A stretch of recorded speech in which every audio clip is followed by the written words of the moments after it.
the existing clients that iasset.com and also Gainsight have, where you're trying to help them scale customer success, which is kind of like a supplier metric, versus improving the customer experience, which is a customer metric.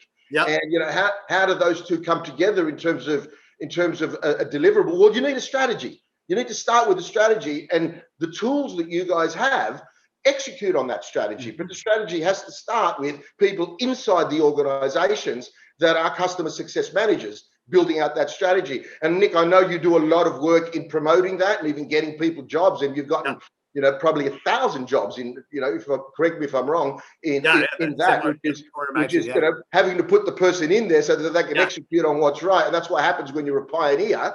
And Scott, you went through a process of giving this platform, you know, during COVID, because we all had to come back to Australia to be with our families. You know, we're international people, but we've got cute Aussie accents that we live in now because we had to. And Scott gave away the platform to a whole bunch of resellers, you know, just to get, what they did, what was amazing with a lot of these, if not all of these resellers, the first thing they did is allocated from inside their inside sales organization, a customer experience manager, a customer success manager, basically to push you to the platform, because you've got a tool that's basically lets you stay in front of that customer. Nick, I just wanted to ask you, are you seeing more and more people moving from, say, operations sales, inside sales, into customer success managers, or is it a brand new thing that is coming from outside the industry? It's a great question, Nick. It's both. You know, anytime you have a new field, you know, where do you hire the people from? And customer success, in some ways, it's taking some of the skills that you have in sales, for example, you know, tenacity and persistence and connecting with the client and understanding their needs, and some of the skills you have in kind of the service world of empathy and problem solving and understanding the technology, and you're sort of looking at this kind of role that's in between. And so what you find is the CSM job, customer success manager, according to LinkedIn, it's the 6th fastest growing job in the world. And people are coming in from inside sales, they're coming in from support, and actually in some cases coming in from non-tech backgrounds, right? From hospitality, you know, from airlines. We actually created a program to bring people into customer success from displaced jobs and from underrepresented backgrounds, so that people get access to this amazing technology industry. And we actually bring them into our clients. And so, yeah, short answer is there's a lot of different profiles. But if I just thought of the basic idea, it's like half salesperson, half, you know, technical engineer, support person, and you blend them together, and that's what you're looking for. Yeah, because you do have a lot of end user touch. So you're actually really experiencing the customer experience, if you like, you know, directly, and understanding it more, and feeding into that as well, the ultimate consumer of technology, you know, regardless of what industry they're in, and taking a lead on that, which is very, very admirable. And Scott, you know, feeding into the prime contractor so that they can actually execute on that and give these people something to do is very admirable. I want to move into something that's related to that, which is this whole debate about customer success versus customer experience. I'll give you a take, you know, because I want to look at it through the lens of automation versus high touch, right? You know, of course, you know, all this is contested, and somehow you need this high touch model of being able to create the opportunity, and Nick, Gainsight does that. They create the opportunity for that end customer to, you know, have a customer success strategy by working with the IT and other vendors, and doing that admirable, and you guys are killing it. And then there's this whole automated argument. I mean, you are 100% automated. You can't scale unless you do that, which is great. And then Scott, you come at it from the automated side of it, which gives the channel the opportunity to be high touch, because the vendor can never do that side of it, even though it's completely automated. So it's creating unsolicited proposals to allow end customers to digitally transform by building a proposal that says, you've bought this, now buy that, or you bought this, now do that, and bringing all those together. Guys, tell me why I'm wrong, or tell me why this is right, and what your thoughts are. Well, I'll take this one, Nick, first, but from a channel part, if you're a channel partner listening to this, the only way you are going to make more profit is to reduce cost. And the only way, because the manufacturer is in charge of pricing and competitive forces. Right. So the only way you can actually make more money is to reduce cost. And in most channel partners' worlds, the biggest cost are people. Rent's probably not a big cost anymore because everyone's moved to working from home. People are going to be your biggest cost. Now, people don't want to do the same old stuff over and over again. There might be some accountants out there that might disagree, but you don't want to do the same thing over and over again. It gets very boring. There's no job satisfaction. So the objective of our go-to-market is to take all of that rubbish out that a person doesn't need to touch. So if you stratify your product life cycles into 3. So the bottom end might be sub $10,000 deals because at 5 points, by the time someone's picked up a phone 4 or 5 times to chase a customer, you've lost the money. So automate that completely. Next tier up, 50 to 100, whatever it is, inside sales reps, they can deal with it. Make sure you're not missing the bigger deals. And then at the top end, to Nick's point earlier, high touch. We don't want to lose these deals. We're across it. So again, my message to all channels always been, take out the cost, take out the cost, take out the cost.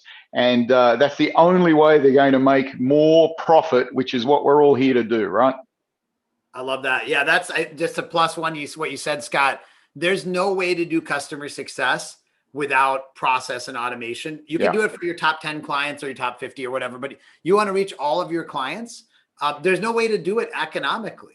And also, by the way, the client doesn't want this completely manual, spreadsheet based, 7 different people calling them, not coordinated with each other. They don't want that either. And so when you think about the experience for the client, they want automation, they want process, they want everyone to know what's going on. They want the data to be accurate, so this is good for clients and good for your margins at the same time. Absolutely. So Nick, do you think the idea of single vendor thinking that they own customer success for their customer based on what they singularly do is outdated? And the reason why I say that is because no technology lives in isolation. And it's all reference architectures now. So automating is automating. I will say automating and also intelligent, applications and AI and that, where you bring reference architectures together and say, you've bought this, you should buy that because you're not going to get the most out of that. That needs to be automated, but at the end of it, someone needs to sell it, right? So are you creating, unsolicited proposals for your customers based on a wide spread of vendors? Yep. Yeah, I love that. I mean, it's a good, because a lot of people listening are involved in the channel. And, in the early days of cloud, there were definitely some, I think, misguided thoughts that, okay, cloud means there's no more channel anymore, right? Yeah. Distribution is dead. I've heard that a few times. All that stuff is gone, right? We're just, all the vendors are direct. And I think what ends up happening is customer success is fundamentally about getting the customer to the outcomes they were looking for. And no customer has an outcome that's just about one technology that they bought. As you said, Nick, they're buying a whole bunch of technology and they have a business problem they're trying to solve. They're trying to grow their company. They're trying to make their employees happier. They're trying to make their customers more satisfied. They have their desired outcomes. And that might involve Cisco and VMware and IBM and Adobe and lots of other younger companies, right? But that their outcome isn't about one technology. And this is where I actually think over time, the channel will do customer success better than the vendors. Yeah, absolutely. Because the channel is closer to the customer, in terms of, number of hops, but also they see the bigger picture of what that customer is trying to accomplish. And they're not so single-minded around one technology. It's going to take some time to get there, but I'm very confident the channel will become the leaders in customer success, over the next 5 years. Yeah. I think that's an important point, Nick. So I used to be a COBOL programmer back when COBOL was a bleeding edge technology. And what we're missing in the reseller land is what we used to call a systems analyst. So the systems analyst had listened to the business problem and then translate it to technology for delivery. And time again, and I'm not picking on Cisco, but Cisco want to sell a switch. So they go to the distributor goes to the reseller. Everyone's like, switch. They go to customer, well, we've got this awesome switch and here's the speeds and feeds, not what business problem are you facing? Yeah. How do we put together an appropriate platform or whatever that's being installed from a different bunch of vendors and stand over it and charge you monthly or consumption or, CapEx if you want to, and approach it that way. And that's where I've seen, a lot of the sort of average resellers struggle because they're so beaten up by the manufacturers to sell that new product that they're talking to the customer about the new product and not what the problem is. I love that. Okay, so guys, without the fedora hat and putting on your Godfather, the best Godfather mind, you're both very successful entrepreneurs, right? So you have no bias. So I need you to go into that little space in your head for a minute, because I want to riff on something. My thesis is based on real experience and talking to everyone in the channel, as well as a lot of end customers, being interviewed a lot, interviewing a lot. Now, the thesis is based on customer experience is essential. We all know that, but it's almost non-existent in most organizations at the end user level. And this is why most technology isn't delivering.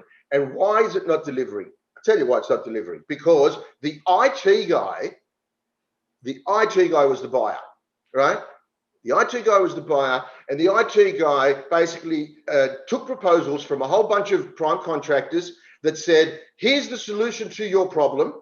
Here's the solution to your business problem that I spoke to your CEO about, or I spoke to whoever, your innovation guy or whatever, or girl, and they said to me, we need this. So here's your solution, and it costs $10. And the IT guy said, I want it for $5. Yeah. And they got it for $5. But what they didn't realize is they got a $5 solution, not a $10 solution. They didn't get a $10 solution for $5. They missed out bits, they missed out pieces, and wondering why they're not getting maximum ROI from a productivity point of view on their networks. So now this has all been discovered. Now, add to that, regardless of that, well, now we're also going to digitally transform. So we're moving everything into SaaS. We're moving into the consumption economics. We're moving everything into cloud. We're moving everything into subscription. All right. So even that's not important. So we've got to move away from that. Now, the IT guy is still sitting there in that conversation. But the only way an organization can digitally transform is by giving up that antiquated process that didn't work. No, not putting crap on the IT guy. They're vital. Who's going to deliver this? Who's going to measure this? Who's going to do IT? The IT guy and girl have to do that, right? But who's going to make that decision? And that decision is the customer success manager. At the end customer. Only the customer success manager, because they know that they don't have a bias towards anything other than return on investment, and not return on investment on the capital equipment. All right, old school, but return on investment on using technology to execute on the proposition, which is why organizations like Airbnb happened, which is why organizations like Uber, et cetera, would keep going and keep doing that, because they didn't have a legacy. They didn't have a legacy, and everyone's talking about the new world of digital transformation. No, they didn't have a legacy, so they were able to start with what we're talking about now and never end. Let's talk about the legacy and how you actually help organizations, how both of you help organizations digitally transform by making the customer success manager a hero, but also making the IT manager the hero, getting them to do what they're doing. And this is a riff. This is not a, this is put your Godfather hats on. So, well, I'll take this first, Nick, because you'll find this amusing, I'm sure. So my theory on boards generally in IT companies in the US is the most important guy at the table, and Nick, you know this, is the CEO. The second most important might be the chairman, but it's usually, the CFO, then the head of sales, and then you move down, and down the end of the table is this poor person that's in charge of channels or customer success. And they've really not got to say. It's just all net new sales, or services or whatever else. In a customer context, to Nick's point, the business should be buying the business applications. And I see too many companies that IT runs the business rather than the business runs IT. And that's where they have to get over. And we've seen time and time again this defensive play by, our entire industry is about making companies more productive. We go in there and say, you don't need all of those accountants and secretaries and stuff anymore. You've got an ERP system. You've got a CRM system. You've got all of this stuff that takes manual labor out of your workforce. But as soon as it's targeted at IT as a SaaS vendor, it's like, no, we'll build it because we don't want to lose any of our guys. And that's where I think the change in attitude, especially in the IT market, is, yes, IT is important, but they're not the business decision maker, and they're certainly not the ones that actually have to carry the can for the revenue number or their customer success. So how does IT stay important then, Scotty? Because, IT should insist on the IT delivery on the business, all right? How do you remove them from making the business decisions and staying relevant to the IT decision? So I think there's a whole lot of things that IT need to do today that are challenges. Security being the number one challenge, plumbing of the networks and how their people get access to everything. There's all this underlying operational infrastructure that IT are absolutely critical. But what I'm saying is generally, and this is a generalization, you can shoot me down, but the guy that's in charge of sales, customer success, renewals, whatever, the person that's going to have their ass kicked if they don't make the number should be in charge of the decision as to how they make the number. IT is about delivery. That's how I see the difference. Yeah, in short. I like that because, I always look at it this way when I'm talking to end customers, when they're talking about digital transformation journeys and why these companies are successful on their side. That's because that we talk about born in the cloud providers, all right? And I say, well, it's not really, they're born without baggage, all right? So yeah, you can make that's right. You can make a decision right now that you're transforming digitally and acting the same way as contemporary organizations are, all right, by just letting go of your baggage, all right? Yeah. Now, how do you do that? You have to have platforms like Gainsight and iasset. So, Nick, tell me your take on that. Yeah, I mean, first of all, what Scott said really resonated about the hierarchy of roles inside a company, exactly what you said, and that's changing. I think it's changing, which is great. Yeah. People are recognizing customer success and channel are so much more strategic than they were before, but that's definitely the legacy, the baggage that we all kind of carry forward. So I think on our end, I just very tactically, there's three things that I think are very important when you go through this transformation from a tech perspective within our world. Love to hear from Scott as well. In our world, number one, you need to get your data together. No more excuses on Absolutely. bad data. So you have a complete view of the customer and the health of that customer and what they own, and just inexcusable not to have that. Number two is customer success is a established discipline now. And so establishing a world-class process for doing this, and obviously our technology has that built in, but just like in general, creating this as a great process inside your company. And then number three, using automation to find ways to scale this. So to your point, you don't need to kill your margins, right? You keep improving your margins and you scale customer success at the same time. It's not an either or. Absolutely. And I think the point about the manufacturers and channel, because we're channel guys, is there's two types of manufacturers on the planet today. There's manufacturers with a channel, and then there's channel-led manufacturers. And the ones that are channel-led are the ones that are the most successful on the planet. The ones that put up with a channel because they have to for delivery are the ones that always are in channel conflict. There's always issues going on. Yeah, both of you are also leading me to talk a little bit about, concluding this with the influencer community, and you guys talked a little bit about the VCs and the private equity, where they're looking for efficiencies, and the only way to do that in terms of recurring revenue for customer retention and also net new as well, right? Because you're going to bring net new customers. Why? Because if you're doing it and someone else isn't, you're going to win their customers. End of story, and vice versa. So they're looking for that, but they're also looking. So they're looking for cost savings, but also looking for revenue improvements and revenue protection. I agree 100%. There's also this other community of influencers that are coming in now that can't be ignored, and that is the big six. I call it the big six rather than the big four accounting firms, because they're coming at it from a position of risk. And risk for their customer is that they become redundant so that they don't get swallowed up by the next Uber or the next Airbnb. So they talk in terms of that. And what they're doing is buying up IT companies. They're buying up IT deliverers, right? So they can come in and understanding that in order way to do that, you have to be part of the process. And they understand customer success and customer experience, I should say, from a position of risk, which has never really happened before. What's your take on that? Or your experience, I really want to say, not take. Nick, can we start with you? Oh, actually, I'd be interested in hearing Scott's perspective first, just because it's an area you know much better. Look, I think, and I know we're wrapping up on the hour, But I think to Nick's point, I knew that this was getting serious in the big 4 or 6 when we started getting leads coming in from them. Not leads for them to buy it, but leads for them because their customers are saying, I've got to deal with all these product lifecycle issues. And when they start calling, it's actually at the forefront of these customers' minds, which is a first. This year's been a first for us as far as that outsider coming in because they've been asked to solve a problem that the companies that they're representing or they're servicing haven't solved. And I mean, look at Honeywell. We've had Honeywell on for 8 years. They've still got divisions out there. They've got no idea where everything is. So true. We're seeing more and more of the big 6, big 4, whatever you call it.